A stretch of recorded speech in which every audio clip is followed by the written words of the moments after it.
매일 성경과 함께하는 오늘의 큐티 시간입니다. 8월 8일 오늘의 말씀은 이사야 21장 1절에서 17절입니다.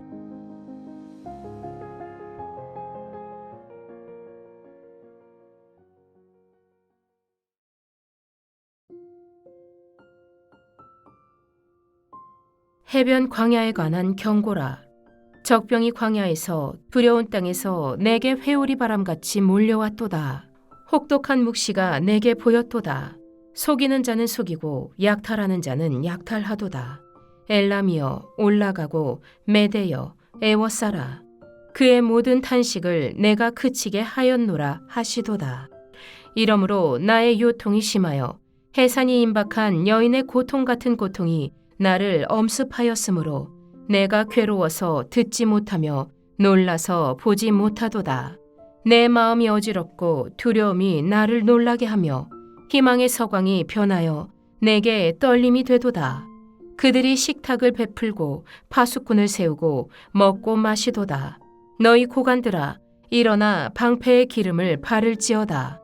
주께서 내게 이르시되 가서 파수꾼을 세우고 그가 보는 것을 보고하게 하되 마병대가 쌍쌍이 오는 것과 나기 때와 낙타 때를 보거든 귀 기울여 자세히 들으라 하셨더니 파수꾼이 사자같이 부르짖기를 주여 내가 낮에 늘 망대에 서 있었고 밤이 새도록 파수하는 곳에 있었더니 보소서 마병대가 쌍쌍이 오나이다 하니 그가 대답하여 이르시되 함락되었도다 함락되었도다.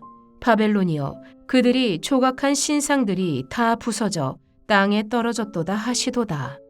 내가 짓밟은 너여 내가 타작한 너여 내가 이스라엘의 하나님 만군의 여호와께 들은 대로 너희에게 전하였노라.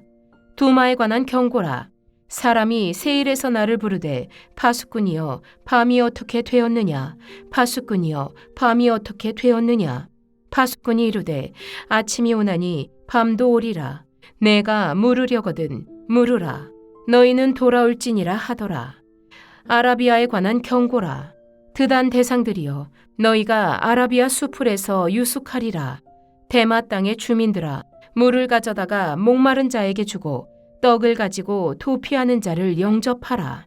그들이 칼날을 피하며 뺀 칼과 당긴 활과 전쟁의 어려움에서 도망하였음이니라.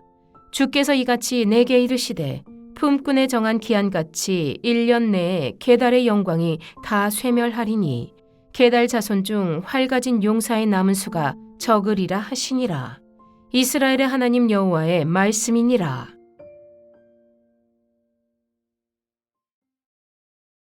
오늘 본문은 세 개의 예언으로 구성되어 있습니다.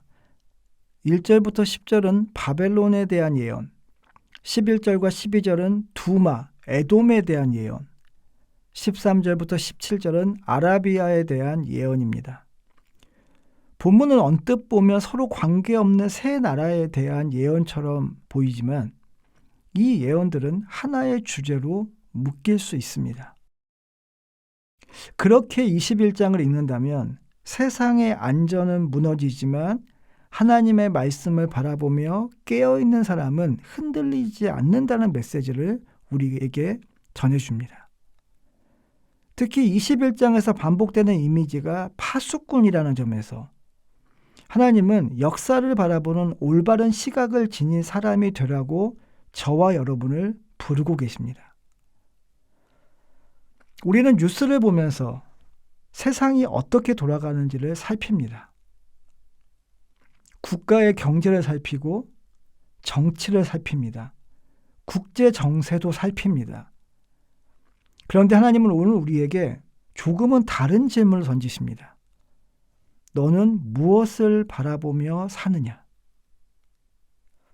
그런 점에서 오늘 본문은 세 나라의 몰락을 말하지만 사실은 깨어있는 믿음을 우리에게 가르치고 강조하는 말씀입니다.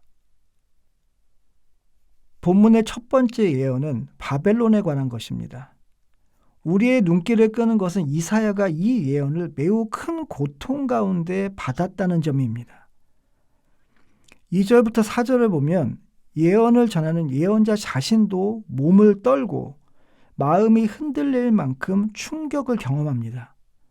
세 번역으로 보면 이러합니다. 나는 끔찍한 계시를 보았다. 그러자 나는 허리가 끊어지는 것처럼 아팠다. 아기를 낳는 산모의 고통이 이런 것일까? 온몸이 견딜 수 없이 아팠다. 그 말씀을 듣고 귀가 멀었으며 그 광경을 보고 눈이 멀었다. 나의 마음은 갈피를 잡지 못하고 공포에 질려 떨었다. 내가 그처럼 보고 싶어한 희망찬 새벽빛은 도리어 나를 무서워 떨게 하였다. 6절에서 하나님은 이사야에게 말씀하십니다. 가서 파수꾼을 세워라. 파수꾼은 미래를 예측하는 사람이 아니라 하나님께서 보여주시는 것을 충실히 바라보는 사람입니다. 하나님의 계시를 인내하며 기다리고 본 것을 그대로 선포하는 예언자의 사명, 그것이 바로 파수꾼입니다. 9절에서 파수꾼이 마침내 외칩니다. 함락되었도다. 함락되었도다. 바벨론이요. 그들이 조각한 신상들이 다 부서져 땅에 떨어졌도다. 이 표현은 요한계시록 18장에서도 그대로 인용됩니다. 따라서 본문에 등장하는 바벨론은 단순한 도시가 아니라 하나님을 대적하는 인간 문명의 상징입니다. 세상이 영원할 것 같지만 하나님 앞에서는 결국에는 무너질 수밖에 없다는 것입니다. 우리가 절대 안전하다고 생각하는 것도 하나님보다는 크지 않다는 것을 본문을 통해 다시 한번 상기하게 됩니다. 11절에서 두마 사람들이 파수꾼에게 묻습니다. 밤이 얼마나 남았습니까? 파수꾼이 대답합니다. 아침이 곧 온다. 그러나 또다시 밤이 온다. 이것은 단순한 시간에 대한 대답이 아니라요. 하나님의 말씀을 진지하게 구하지 않는 사람에게는 그 어떠한 희망도 줄 수 없음을 보여주는 대답입니다. 마지막 한마디가 중요합니다. 내가 물으려거든 물으라. 너희는 돌아올지니라. 회개의 초청입니다.